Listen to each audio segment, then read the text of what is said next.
Hello friend, स्वागत है आप सभी का मेरे YouTube channel arts with Sudhir Shekhar में।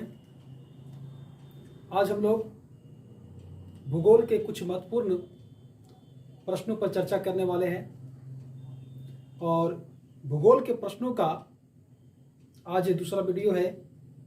तो चलिए शुरू करते हैं आज का ये वीडियो कुछ महत्वपूर्ण प्रश्नों के साथ। तो देखिए, आपके लिए कुछ प्रश्न लेकर आए हैं। तो आज का जो पहला प्रश्न है वो है, आज का पहला प्रश्न है सागर सम्राट। इसको इधर से लिख देते हैं, बेहतर होगा। आज का पहला प्रश्न है सागर सम्राट।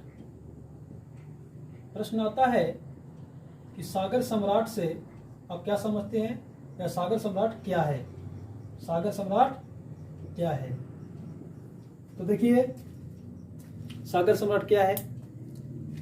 अरब सागर में स्थित है मुंबई हाई।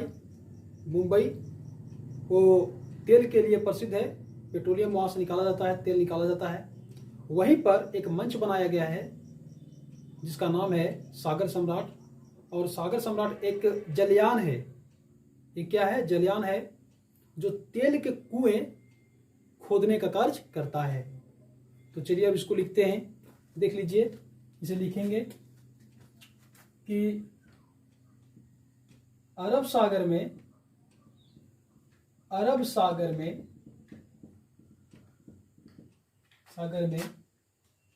मुंबई हाई तेल निकालने के लिए प्रसिद्ध है। तेल निकालने के लिए प्रसिद्ध है। तेल निकालने के लिए प्रसिद्ध है। यहीं पर सागर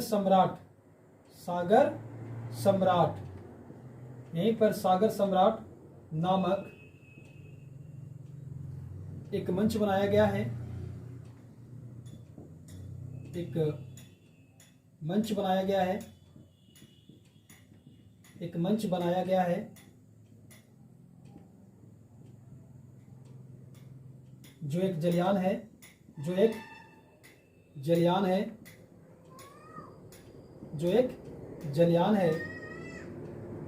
तथा इसका कार्य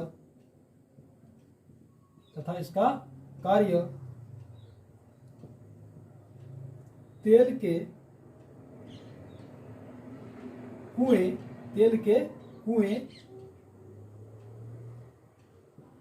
खोदना है। देख लीजिए क्या लिखा गया है कि सागर सम्राट क्या है। तो अरब सागर में मुंबई हाई तेल निकालने के लिए प्रसिद्ध है। यहीं पर सागर सम्राट नामक एक मंच बनाया गया है जो एक जलयान है तथा इसका कार्य तेल के कुएं खोदने का है। इसका काम है तेल का कुआं खोदना। तो ये पहला प्रश्न है। अब हम लोग दूसरे प्रश्न की ओर बढ़ते हैं और देखिए, दूसरा प्रश्न है गोंडवाना समूह के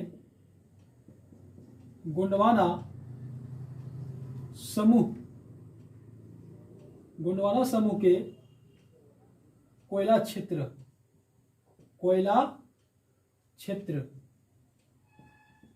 गोंडवाना समूह के कोयला क्षेत्रों के नाम लिखे।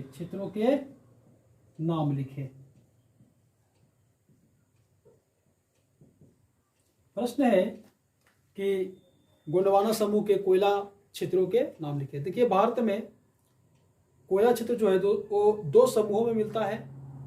एक है गोंडवाना समूह और दूसरा है टर्शियरी समूह। तो यहाँ पे गोंडवाना समूह के बारे में पूछ रहा है कि गोंडवाना समूह के अंतर्गत कौन कौन से क्षेत्र आते हैं जहाँ पे कोयला पाया जाता है। तो चलिए देख लीजिए, इसका आंसर हो जाएगा झारखंड। लिख लेंगे कि इसके अंतर्गत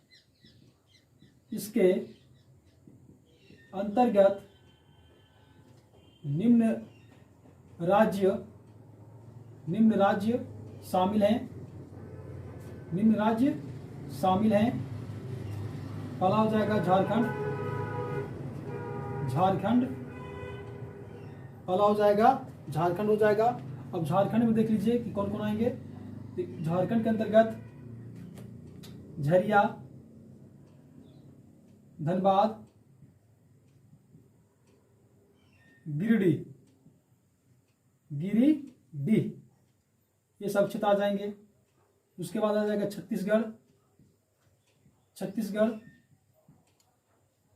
छत्तीसगढ़ के अंतर्गत कोरबा आ जाएगा, कोरबा। उसके बाद एक और है लखनपुर, और उसके बाद है विश्रामपुर,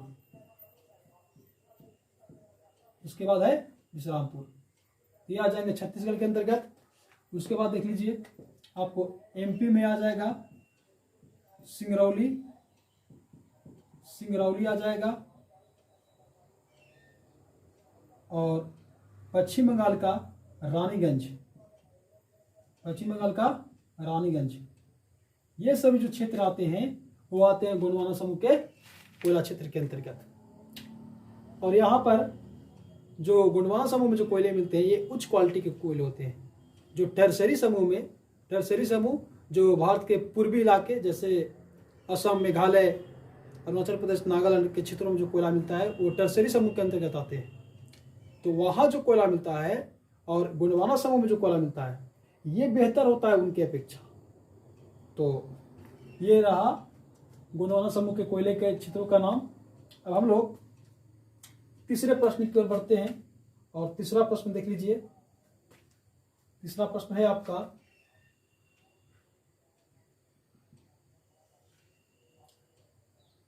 वनों के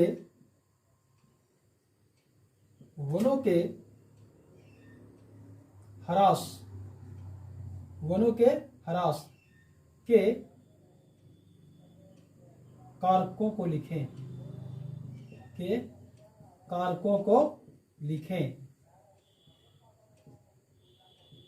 वनों के ह्रास के कारकों को लिखें। मतलब कहने का मतलब है इसका कि वन जिससे ह्रास हो रहे हैं, वन जिनसे नष्ट हो रहे हैं, बर्बाद हो रहे हैं, उनके बारे में पूछ रहा है कि कौन कौन से ऐसे चीज हैं, क्या कारण है कि वन जो है वो नष्ट हो रहे हैं।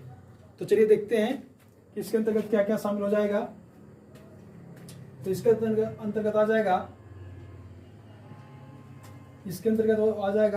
एक आ जाएगा, लिख लेंगे इसका कि वनों के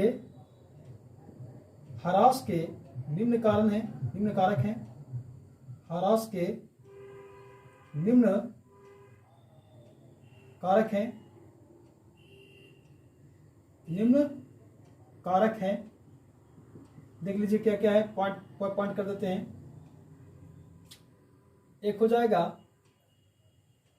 कृषि का विकास या विस्तार, उसके बाद हो जाएगा औद्योगिक क्षेत्र का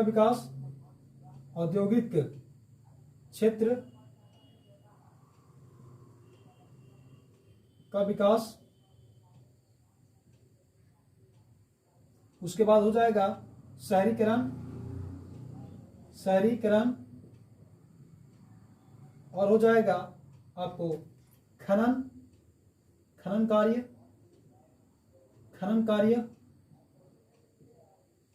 और भी हो जाएंगे। और आपको हो जाएगा सड़क मार्ग, रेल मार्ग का विस्तार।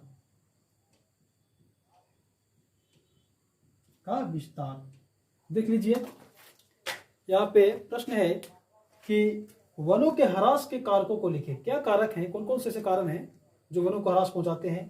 तो उनमें लिखा गया है कि वनों के ह्रास के निम्न कारक हैं। कृषि का विस्तार, आज के समय में कृषि का काफी ज्यादा विस्तार किया जा रहा है। कृषि उत्पादन क्षमता को बढ़ाने के लिए ज्यादा कृषि क्षेत्र का विस्तार किया जा रहा है। और कृषि क्षेत्र के विस्तार करने से क्या हो रहा है कि वन क्षेत्र को नुकसान पहुंच रहा है, क्योंकि आप वन क्षेत्र को साफ कीजिएगा, हटाइएगा वहां से, तभी कृषि क्षेत्र का विकास हो पाएगा। तो इसके कारण वनों का ह्रास हो रहा है। दूसरा है औद्योगिक क्षेत्र का विकास। इसका मतलब है कि नए नए इंडस्ट्री लग रहे हैं, उद्योग धंधे लग रहे हैं। तो उद्योग धंधे तो बीच शहर में या बीच आबादी वाले क्षेत्र में तो लगेंगे नहीं, वो तो शहर से थोड़ा हटकर ही लगेंगे। तो उद्योग धंधों को लगाने के लिए भी क्या किया जा रहा है कि वनों को साफ किया जाता है, वनों को नष्ट किया जाता है। इसके अलावा शहरीकरण, आज के समय में, वर्तमान समय में शहरीकरण की जो प्रवृत्ति है काफ़ी ज़्यादा बढ़ गई है। लोग ग्रामीण क्षेत्र से शहर में शहरीकरण की ओर काफ़ी ज़्यादा प्रवास कर रहे हैं, प्रवासन कर रहे हैं। तो शहरीकरण के विकास के कारण भी वनों का ह्रास हो रहा है। वही खनन कार्य है। खनन कार्य का मतलब हो गया खुदाई का कार्य। यदि किसी भी क्षेत्र में पता चलता है कि कोई खनिज है, जैसे कोयला या सोना, चांदी या लोहा या अन्य कोई भी खनिज पदार्थ, तो उसको निकालने के लिए वहाँ पे खनन कार्य किया जाता है, जिसके कारण धीरे धीरे वनों का ह्रास हो जाता है। उसके बाद सड़क मार्ग, रेल मार्ग, तो समझ ही रहे हैं कि सड़क मार्ग का विकास हो रहा है, रेल मार्ग बिछाए जा रहे हैं, जिसके कारण वनों को भी काफ़ी नुकसान हो रहा है। तो ये रहे वनों के नुकसान के कारक। अब देख लीजिए आज का जो चौथा प्रश्न है, वो प्रश्न है, देख लीजिए चौथा प्रश्न हो जाएगा आज का, विनिर्माण।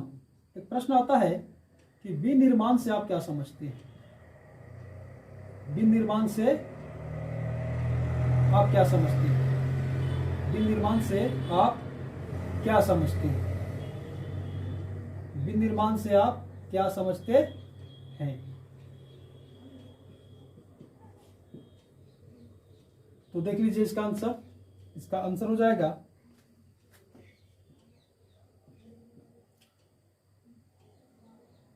कच्चे माल के द्वारा, कच्चे माल के द्वारा, कच्चे माल के द्वारा वस्तुएं तैयार करना, वस्तुएं तैयार करना, वस्तुएं तैयार करना विनिर्माण कहलाता है।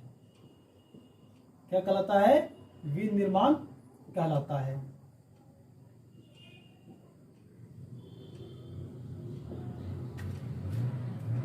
विनिर्माण किसे कहते हैं? तो देख लीजिए, बोल रहा है कि कच्चे माल के द्वारा वस्तुएं तैयार करना विनिर्माण कहलाता है। देखिए समझिए कि इसका मतलब क्या है। यदि गन्ना है, गन्ना कच्चा माल हो गया, अब गन्ना से क्या होगा कि चीनी बनेगा। कपास हो गया, कपास क्या हो गया? वो कच्चा माल हो गया, उससे क्या बनेगा? सूती वस्त्र उद्योग बनेंगे, वस्त्र बनेंगे। तो क्या हो गया? तो कच्चा माल से जो वस्तुएं तैयार हो रहा है, ये जो तरीका है बनाने का, इसी को विनिर्माण कहते हैं। क्या कहते हैं? इसे विनिर्माण कहते हैं। तो एक बार देख लीजिए चारों प्रश्न, इसके बाद हम लोग पांचवें प्रश्न की ओर बढ़ेंगे। तो एक बार देख लीजिए, इसको मिटाते हैं।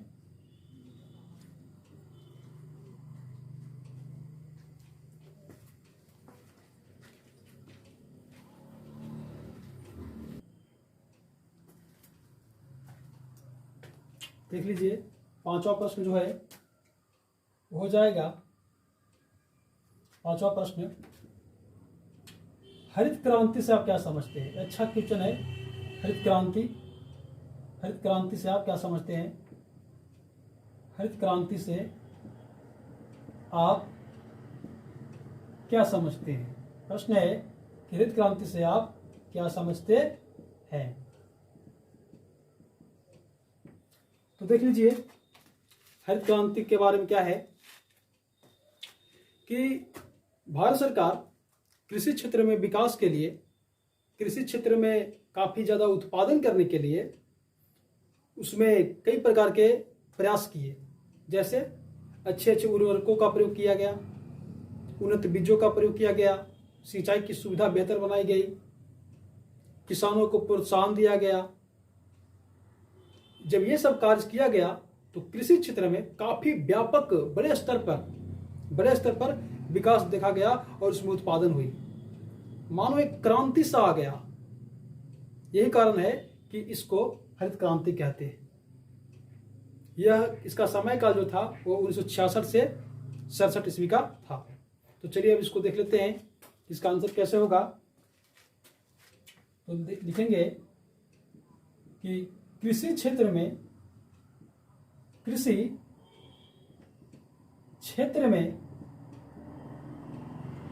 विकास के लिए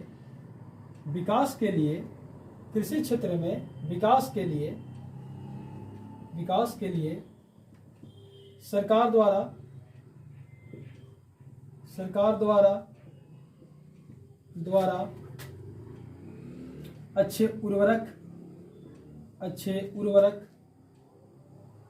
अच्छे उर्वरक,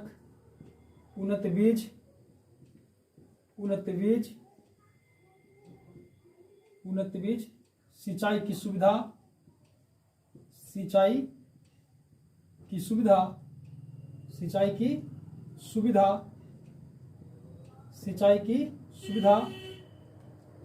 तथा किसानों को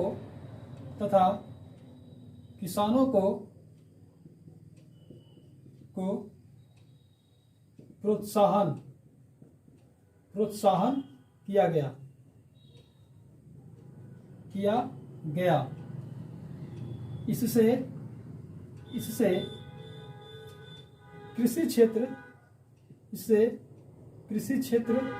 इससे कृषि क्षेत्र में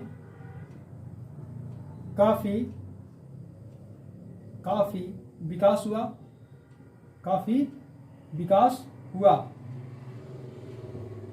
इसका समय काल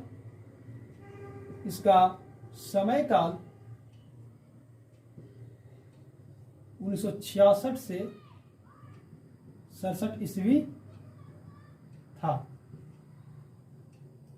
इसे ही हरित क्रांति कहते हैं। देख लीजिए, हरित क्रांति के बारे में प्रश्न काफी बार पूछे जा चुके हैं और काफी पूछता भी है। तो कृषि क्षेत्र में विकास के लिए सरकार द्वारा अच्छे उर्वरक, उन्नत बीज, माफ कीजिएगा, उन्नत बीज, सिंचाई की सुविधा तथा किसानों को प्रोत्साहन किया गया।